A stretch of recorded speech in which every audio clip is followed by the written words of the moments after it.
Hello and welcome to the MakingRightChoices.com Learning Library Introduction. My name is Jason Franklin and I'll be guiding you through the basic functions of your organization's learning library. Now the first thing that you'll need to do is type in your email address and the password that your administrator provided you on your organization's login page.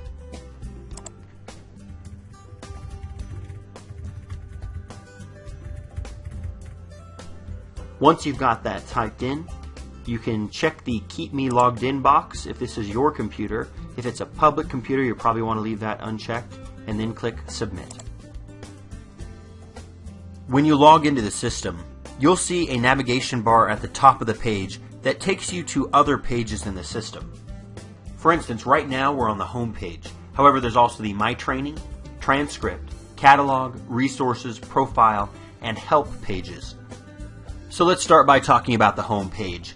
On the home page there is a welcome section, and in this welcome section there's always directions on how to launch the training, as well as a link to a how-to manual. The organization of this manual matches the tabs on the navigation bar in order from left to right. So this can be very helpful for you. If you prefer to read as opposed to this video, you can even stop now and go through that document and use it as need be.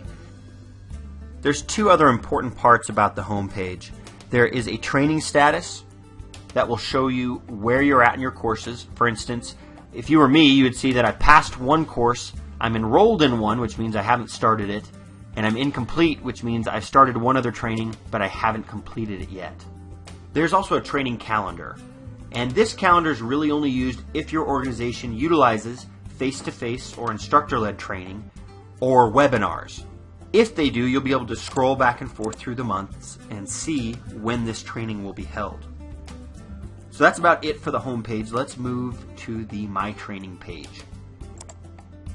All the courses you are enrolled in are listed on the My Training page. Each course may consist of online lessons such as the Preventing Sexual Misconduct certification, tests and surveys such as the Preventing Sexual Misconduct course survey, videos such as the superintendent's message, or live events such as webinars and classes, such as the HIPAA Basics course. Now I haven't actually started the Preventing Sexual Misconduct certification training. This is a 90-minute course, and I'm able to actually log in from any computer to take this training. And even if I'm unable to complete the course in one setting, I can log out and log back in even from a different computer and continue to take the training. Allow me to show you what that looks like quickly.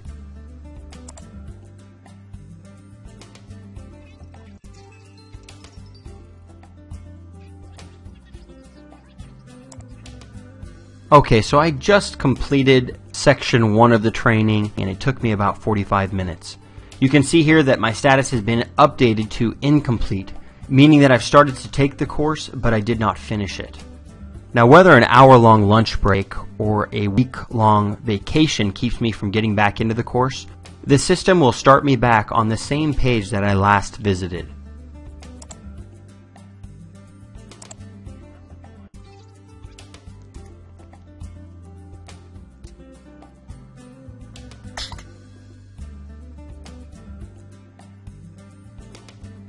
Alright, so I've completed almost the entire course. You can see I'm on page 117 of 118. And I'm at the acknowledgement page. This is a very important page in the training. In order to receive completion status for this training, I have to click the I agree button. Clicking the I agree button brought me to the final page in the training, and now I'm able to click close to exit the course. Once you've completed the course, you'll see a completed status appear to the right-hand side of the training. After completing the course, you'll also be invited to take part in a survey to help improve the training. I'm going to go ahead and participate in that survey now also. As you complete the survey, follow the directions and click the Submit Survey button at the bottom of the page. Then you can click either the Close Survey button or the actual Close button. Now you'll note that we have completion statuses for both the Preventing Sexual Misconduct certification, actual online training, as well as a survey. So that's about it for the My Training page. Now let's look at the transcript. The transcript page shows your learner profile information and course history. Click the details icon to learn more about each course on your transcript. You can find out information like when you took the course and what score you received when you finished. You can also print this report by clicking this button.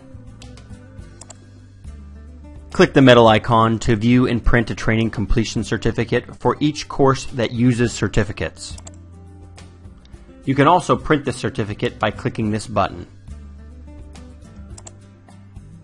That's about it for the transcript page. Let's move on to the catalog. The catalog page contains a list of your current enrollments and also shows your enrollment status for each course. For instance, in the HIPAA Basics course, it shows that I'm enrolled. However, the new employee orientation requires approval by my manager in order to take it. So if I'd like to take this course, I can click the request link. This pop-up window comes up saying, "Are you sure you want to request enrollment in this course?" And of course I do, so I'll go ahead and click yes. I now show that I've requested this course, and it's up to my manager to approve or deny that request. The superintendent's message is training that's open to anyone who would like to take it. So the minute I click enroll, it's actually going to show that I am enrolled for that training. That's about it for the catalog page. Let's move on to resources. The resources page is where you'll find supplemental training resources, documents, and related web links. You can view, save, and print these resources at any time. Now, it may also be that your organization doesn't utilize this resources page, so you may have many documents here or none at all. You can hide and view categories by clicking this folder link. I've placed the Learner Role How-To Manual here as an example. I would click the details icon to learn more about each training resource. I can also click the view icon to view or download a training resource. Let's move on to profile. The profile page is where you go to modify your profile and to make changes to your user count, such as your name, email, or password. To update your password, simply type in your new password and click the submit button. Anytime you update to your profile, it returns you to the home page.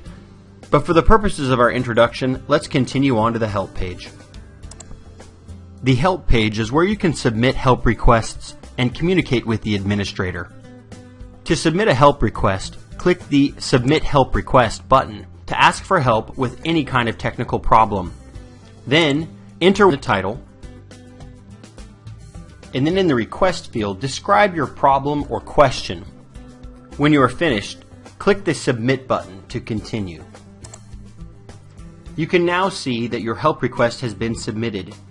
No one has responded to you yet, but rest assured that an administrator will get back to you shortly. Click the Details button to see the history of a help request. If you've already submitted help requests and would like to see an old question that you asked, you can click the View Closed Request button. This shows you a list of all closed help requests.